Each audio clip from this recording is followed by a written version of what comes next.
So this piece is 3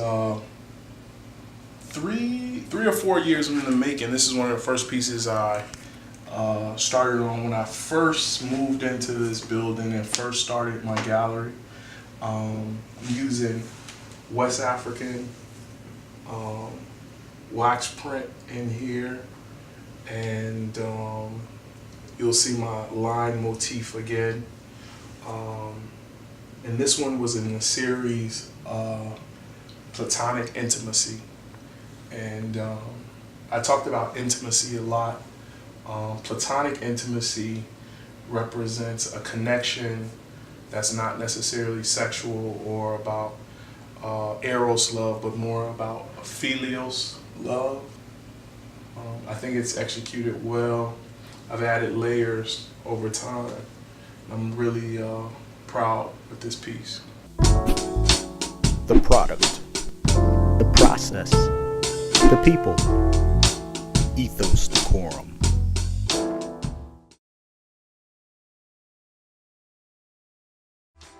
My name is Charles Philippe Jean Pierre. The way I got into art was copying Haitian paintings in my household. It was a way to connect with my heritage and my culture and connect with my past. How would you describe your creative process? My process is really unstructured. I just create and then fix later or adjust later. I think it's important for me to start with a base and keep moving forward. So I think one thing that makes me different than most artists is I'm constantly creating outside of shows or outside of exhibitions or outside of projects that need to be done. I'm just constantly finding information and kind of organizing it. I read Questlove's book, and he says you have to garden. And whether it's gardening your record collection or gardening your book collection or gardening your art collection, constantly archiving. I make pieces. I have pieces that are 4, 5, 6, 7 years old that just are in storage, and I can take you into that space, and I bring them back up and say, how can I make this better? How can I tell this story better? So my creative process overall is a growth process. I definitely believe that there's things that I would like to do that I don't have the ability to do at this point. So I'm kind of killing time until I get to that point and just constantly creating. This piece is entitled Future Increase. This is a piece that I believe is one of the heaviest pieces that I own or that I've created over the years. It's red, white, and blue, reminiscent of an American flag. There's an African pattern here, the same pattern that I used for previous pieces. And the term future increase refers to the future children of Black women, which were willed off before they were born. I found that statement while doing research for a show called The Feminist, where I focused in on how can men love, respect, and value Black women. When I found out about the term future increase, I understood why slavery lasted so long. And what they would do would be will off. There was a web, which you see here, that would will women's wombs to relatives in order to keep the cycle of slavery going. So if one well-meaning slave owner wanted to let go of a certain individual, they couldn't because the children or the progeny of that woman were already willed off to family members. I think this is one of my strongest pieces. I would love to do more work like this. I have more work like this, but I think this is one of the strongest pieces. What I'm doing right now is trying to age the piece in certain areas because I wanted to have a rawness and distressed feeling. This piece is called Carnival. It's one of my grid pieces that layered on top of layers on top of layers. Carnival is just a good time of the year, good time to express yourself. And it's really a place where people are comfortable with being next to each other. So the lines represent people, space, streets, buildings, but the squares that are within the lines represents like people and compartmentalizing things. I love the concept of being free. I feel like Carnival represents that freedom. It also is the one time of the year that like West Indians like celebrate their indigeneity. They dress up like Indians, and the more and more I'm researching, the more I'm finding out that those things aren't that much different, and that culture is living on, and that culture is still within us and in our blood. So that's this piece right here. You travel a lot. So how important is travel to your creative process and as well as your research? How important is travel, and how has travel influenced your work? Yeah, I think travel's made me feel more whole. It's always good to get a break from this place we call United States of America, but it's also a good time. It's good to get a break from DC. DC is like a really compressed small city. I've been traveling my whole life, being an immigrant kid. We'd spend summers in Brooklyn, Montreal, over cousins' houses for a long time. And I think it's really when you understand who you are and where you fit within the context of the world. So when we'd go to Brooklyn, they'd call us country. You know, you talk with a country Chicago accent, but when you're in Chicago, you don't think you're country, you know, because there's more country people from Alabama, Mississippi, and things of that sort. So you think you city boys. Going to Montreal, understanding like, oh, my French isn't up to par, my French isn't where it needs to be. But those life experiences drove me to clean up my French, to clean up my accent, to clean up my art.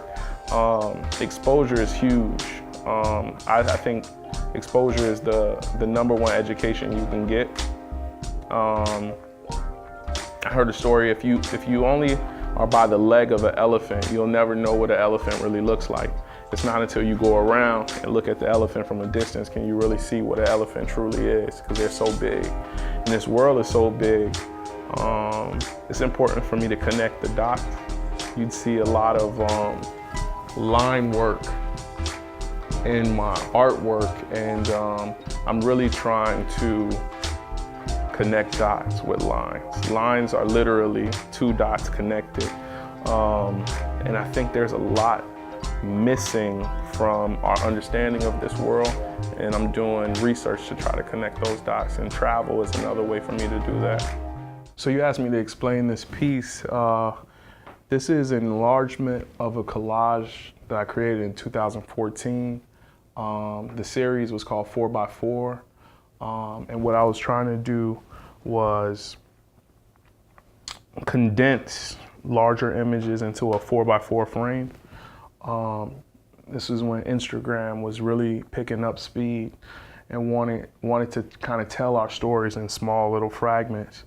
The cities here represent cities that African Americans or Black people or indigenous people moved to escape from Jim Crow oppression. And I got the images or sourced the images from ebony magazines from the 60s and the 70s. So I'm really into research and telling stories and reselling stories. But this piece could have easily been in Haiti or Jamaica or Kingston or South Africa.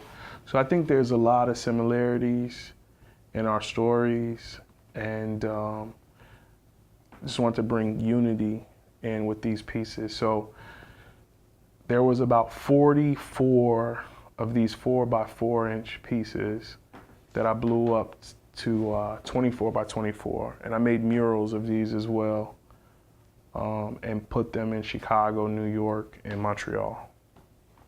So what's this series that's behind us? Could you explain some of the paintings that you have behind us? Definitely.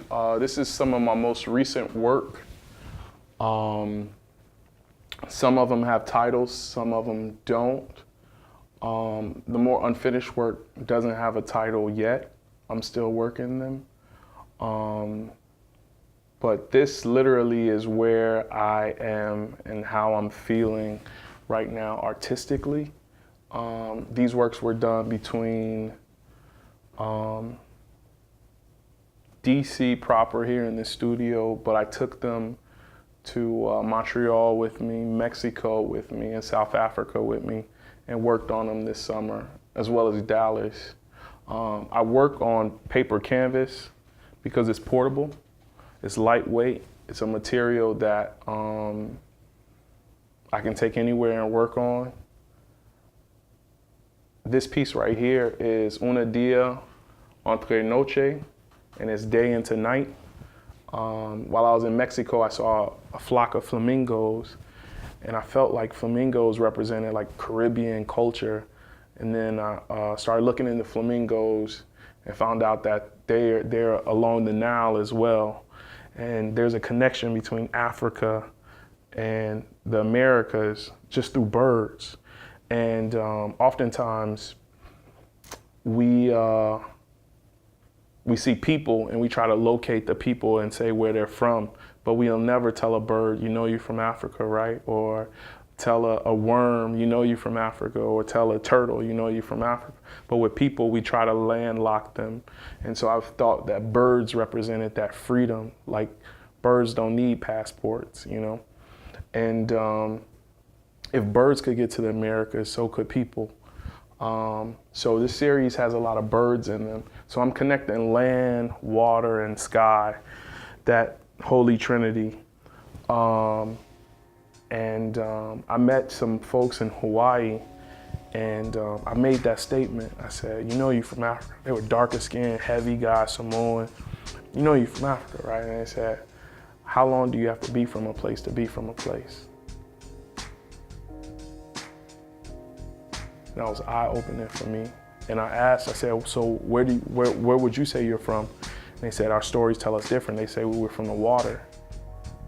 And so you have humans that have stories of coming from water, humans that stories are coming from land, and humans with stories are coming from the sky. So I want to explore those stories. So that's where my research comes in. So the flamingo is a shapeshifter and actually represents the sun god Ra, and which is masculine. And I wanted to balance that out with the feminine there. And I think we were right around Ramadan as well during that time. So I wanted to add that in, the masculine and the feminine and the balance.